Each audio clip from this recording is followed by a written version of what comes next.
Oui, merci beaucoup, pasteur. Vous venez de nous parler que nous devons aller où écouter la voix de Dieu, c'est dans une église. Mais aujourd'hui, dans le monde, il y a plein d'églises, il y a plein de pasteurs et plein de conducteurs. Comment est-ce que nous pouvons reconnaître un bon conducteur, un bon pasteur ou une bonne église où nous pouvons écouter les messages, la parole prêchée d'une façon authentique? Merci beaucoup, Ndego Mobile. Ça aussi, c'est un point très important. Parce que votre guide, votre conducteur démontre aussi votre destinée. Si vous avez un mauvais conducteur, si c'est un aveugle, alors il vous conduira dans un trou. Exactement, comme dit la Bible. Alors, premièrement, pour un véritable chrétien, comme je viens de le dire précédemment, vous devez d'abord prier pour chercher à être orienté à un bon conducteur. Et la Bible a montré des critères d'un vrai conducteur. C'est ce qui est détaillé dans 1 Timothée chapitre 3. C'est lui qui aspire à la charge d'évêque d'un conducteur. On a donné des critères. Il doit être mari d'une bonne femme, d'une seule femme, conduisant bien sa maison. Il doit être hospitalier, propre à l'enseignement. Donc ce sont des critères que vous devez beaucoup veiller. C'est ça le problème avec les gens. Donc voir ça dans votre conducteur. Voilà. Donc vous devez d'abord veiller à ces critères-là pour confirmer cela dans les conducteurs. Et parmi tant d'autres critères que je peux vous énumérer, un bon conducteur doit être un homme qui est préordonné par Dieu pour le service du vent. Il ne doit pas être quelqu'un qui est devenu prédicateur par circonstance ou par hasard. Parce que c'est un problème que des anciens avaient souffert. Pourquoi? Quelqu'un qui croit les messages, il part dans leur village, dans leur ville, comme celui qui avait la première brochure. Donc, il est devenu le premier pasteur, même s'il ne remplissait pas aucun critère. Donc, on ne devient pas un conducteur par hasard. Ça doit être quelqu'un que Dieu a préordonné.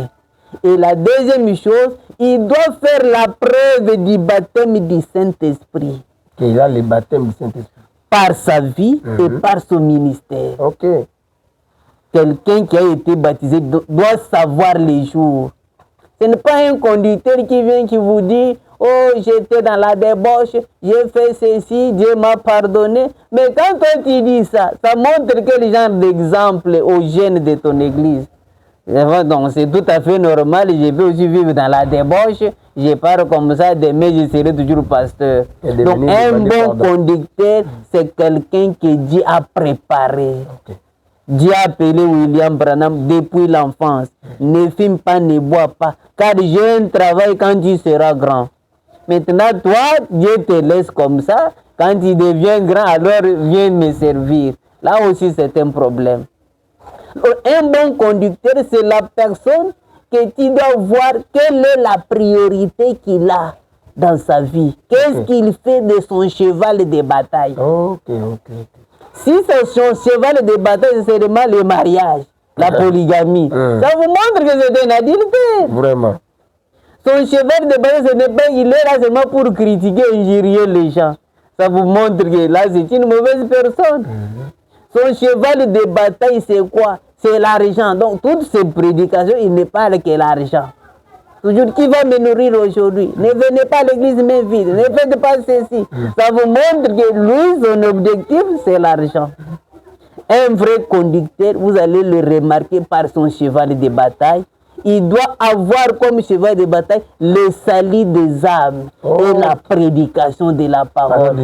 Il doit démontrer qu'il a le fardeau pour le salut des âmes. C'est ça un vrai conducteur. Et aussi une bonne église. Parce que tu peux choisir un conducteur ou des fois vous choisissez l'église et le lieu d'adoration. Parce que l'église, si c'est un enfer, parce qu'il y a des églises qui sont des enfers. Vous entrez dans une église, mais vous êtes entré dans un enfer. Vraiment. Vous vous trouvez au milieu des démons.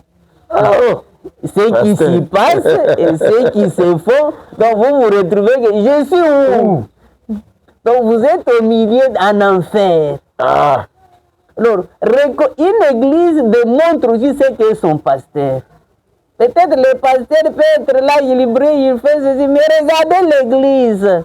C'est pourquoi le frère Branham dit que donc, le niveau de l'église, on ne la regarde pas à ce que le pasteur est, même pas à ses miracles, mais on regarde aux femmes, c'est-à-dire à l'attitude de son assemblée. Ça démontre ce que lui est. Okay. C'est lui qui a taillé cette église de cette façon-là. Okay. Une vraie église, pour la reconnaître, on regarde d'abord sa position, la qualité de l'esprit qui règne dans l'église. Qui arrive dans une église, parce qu'on dit on choisit une église. Moi, j'ai choisi cette église. Il peut ne pas choisir le pasteur, mais il a choisi l'église. Parce que le pasteur peut partir, peut mourir, mais lui, il est dans cette église-là. Et Dieu doit prouver sa présence dans cette église-là. Donc, pour voir une bonne église, on regarde d'abord la qualité de l'esprit qui règne dans cette église-là. Chez les croyants. Si c'est un esprit démoniaque, vous trouverez les gens là ont de la haine entre eux, ils n'ont aucun esprit d'amour, ils sont en train de s'injurier, de se battre même dans l'église. Ça te prouve vraiment, ça ce n'est pas une église de Dieu. Ça ce n'est pas un bon endroit. Donc la qualité de l'esprit qui règne dans l'église. Et la deuxième chose comme critère, regardez ce qui font beaucoup, la partie qui prend beaucoup de temps pendant les cultes. L'église commence à 9h, se termine à 14h. Okay. Mais des fois, la prédication a pris 30 minutes. Et le reste des heures? Le reste des heures à regarder. Mais qu'est-ce qu'il y a qui prend beaucoup de temps? Parfois, c'est l'argent. On fait sortir un grand cahier de l'argent, ça prend 2 heures de temps. Maman, tel donné. Papa, tel donné. Papa, ceci donné. Ça fait 2 heures de temps. Ça te montre que l'église dont je suis venu ici, leur objectif, c'est l'argent. Et regardez aussi d'autres églises, ils sont là seulement à chanter.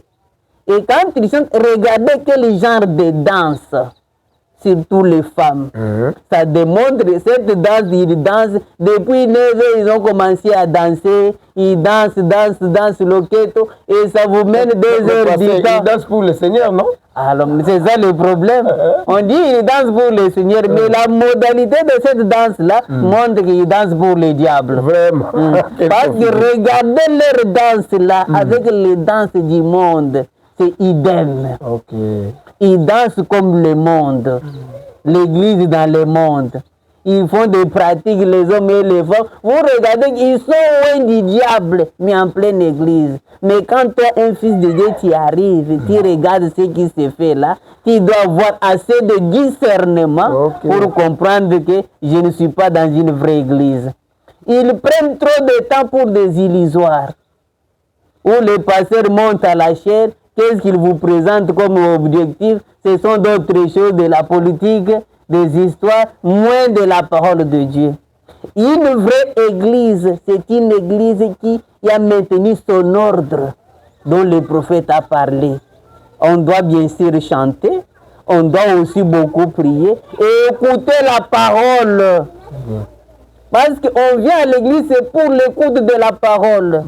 On doit bien sûr chanter, mais chanter ne doit pas prendre des heures. Donner de l'argent, ça fait des heures. Cela montre que cette église-là, la priorité, ce sont autres choses. Dieu n'a pas la première place. Dans votre contrée, dans votre milieu, moi je crois que Dieu ne manque jamais de témoins. Il y a toujours une bonne église quelque part qui a mis des choses en ordre. Au lieu d'aller communier avec des démons pour arriver à perdre votre âme, priez Dieu. Et les critères là, ce sont des critères authentiques. Si vous les poursuivez, vous allez arriver à atteindre quelque chose de meilleur. Une bonne église est une église là où il y a la présence de Dieu. Là où il y a des réunions de prière à l'ancienne mode. Là où il y a la prédication de la parole à l'ancienne mode qui ramène les cœurs aux gens. Là où les enfants de Dieu, ils ont l'amour entre frères, c'est aussi un problème. Ils arrivent dans une église, les gens eux-mêmes ne s'aiment pas. Et un autre critère, regardez aussi le comportement des serviteurs et des servantes qui sont dans cette église-là. Tu arrives dans une église, tu trouves les diaconesses ou bien des protocoles à mini-jupe, des servantes ou bien des huissiers sont en pantalon collé, des cheveux non peignés comme des musiciens du monde. Ce sont eux qui sont des huissiers. Ça te montre le comportement et l'esprit qu'il y a dans l'église. Une véritable église a ses critères. Et Dieu, quand il voit là où il est honoré, c'est ce qui montre qu'il va demeurer dans cet endroit-là. Et quand vous allez y arriver, vous verrez l'Esprit de Dieu se mouvoir au milieu de vous et Dieu se manifestera. C'est cela. Tenez-vous-en à la parole. Et si vous vous en tenez à de grands critères, vous verrez que vous allez atteindre la chose qui est authentique. C'est cela, nos bien-aimés. Un véritable berger existe. Quoique les faux sont plus nombreux, une véritable aussi église existe. Quoique de fausses églises sont plus nombreuses. Mais cherchez la meilleure et Dieu vous bénira davantage. Que le Seigneur vous bénisse.